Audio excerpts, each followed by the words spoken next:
What's the highest payment you've ever seen? $17.84. Demetrius, Yes, sir. what's the highest payment you've ever seen? Oh, like 2,100. Sheesh. Roy, what's the highest car payment you've ever seen?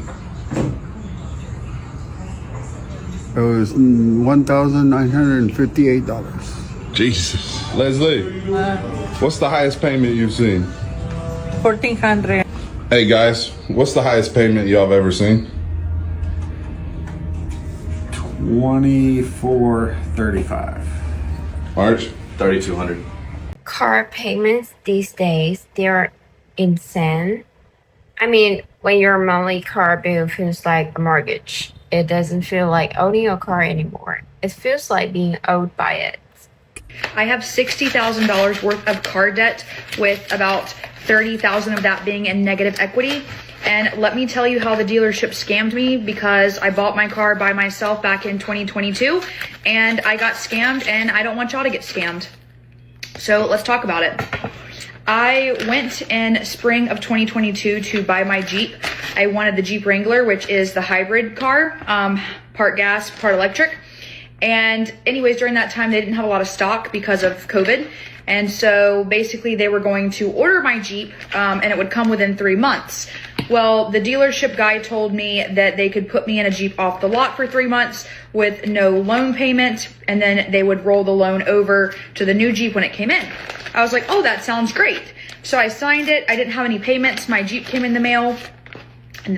My Jeep came, I went and I picked it up, and y'all, when he sat me down, he handed me a piece of paper that said that the car was like $100,000.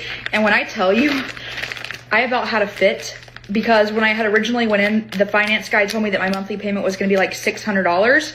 And then when I told the car salesman that when I was picking up the Jeep, he said that the finance guy lied, and that's why he doesn't work there anymore. And now I'm stuck with $1,000 car payment.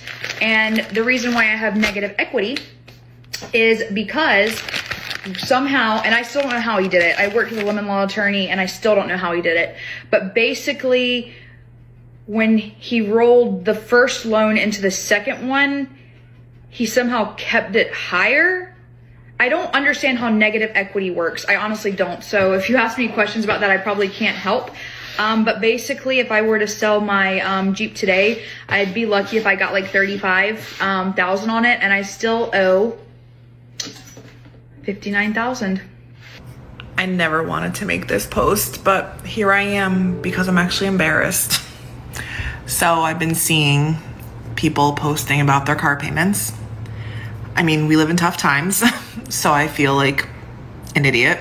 And my parents would kill me if they knew how much my bills were, because I come from parents that like save everything, you know, have money for savings, this and that, blah, blah, blah. However, so my car payment, I built a 2023 Tahoe that I got in October of 2023. And my payments were higher than I thought. I thought they were going to be around $800, which was fine. I mean, it's more than I've ever paid in my life, but it ended up being $1,100 for my Tahoe. I just have an LT. Nothing. I didn't add anything extra to it. My only thing I wanted was the captain's chairs for my kids. My husband a year ago got a 2024 truck somehow, brand new, Chevy 2500 HD. Really nice truck. His truck is only $765 a month. I don't understand how his is cheaper than mine. But then we also built a house, and we have a mortgage of $2,400 a month, which is fine, you know. Like I said, I come from parents that were like, save, save, save. So I'm almost 40.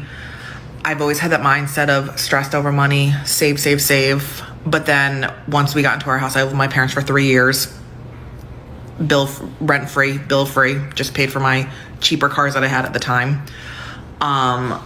So I'm in the mindset of, you know what, I don't give a crap anymore. I'm going to live my life and get what I want. And we do have money left over, luckily. You know, we can afford it and still pay for our kids to do sports and have essentially whatever they want. But I do hate the high car payments, and I wish they weren't, but you know what? Like I said, I'm almost 40 and I really don't care anymore. You know, I saved my entire life for everything, and it is what it is. I don't know if y'all see it, but I literally see vehicles posted for sale now for like $100,000 to almost $200,000. And there is absolutely no way that people are purchasing these vehicles without paying a high car payment. So y'all are mad at me, and I know that I am not the only person with these high ass car payments. I'm not. And other people just might not be telling you what their car payments are, but there are a lot of people with these high car payments for absolutely no reason. Vehicles now are not the same cost as vehicles used to be. I can look online and find a hoopty, and it's going to be like $15,000. That is wild. So please, tell me what your car payments are, because I need to prove a point that I am not the only person in this predicament. Especially people that bought their cars a few years ago during the pandemic, because that is when the cars started getting really high, which is when I bought our vehicles. You have a $700 car payment. Do you realize that is $100,000 mortgage? When I'm pre-qualifying someone and they want a 350 home because they love it and they went to the open house and they want to make an offer on it and they have a $700 car payment, now it's $250. I can approve you. Yeah, but okay, so you're taking that $90,000 Yukon, rolling it back up to an apartment complex? You're like, exactly. You look awesome, dude. I've always gone with the used cars, and honestly, they worked out great for me. And especially when I buy from private sellers, it just feels like a smarter choice. No monthly payments, no stress, just a good, solid car that gets me where I need to go. Most of the time, I look on Facebook Marketplace.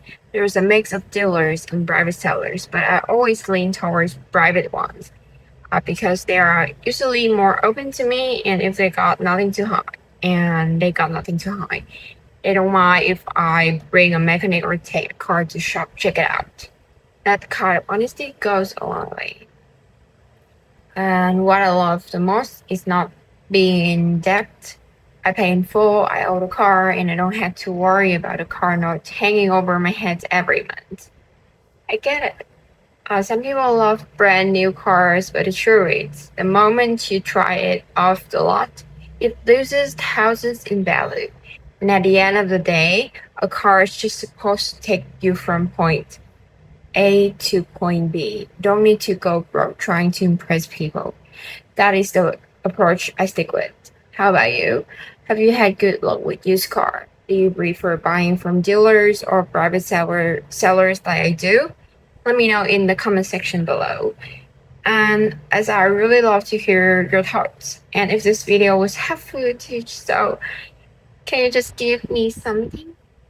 And some subscriptions to this video so you don't miss the next one. Take care, and I see you soon.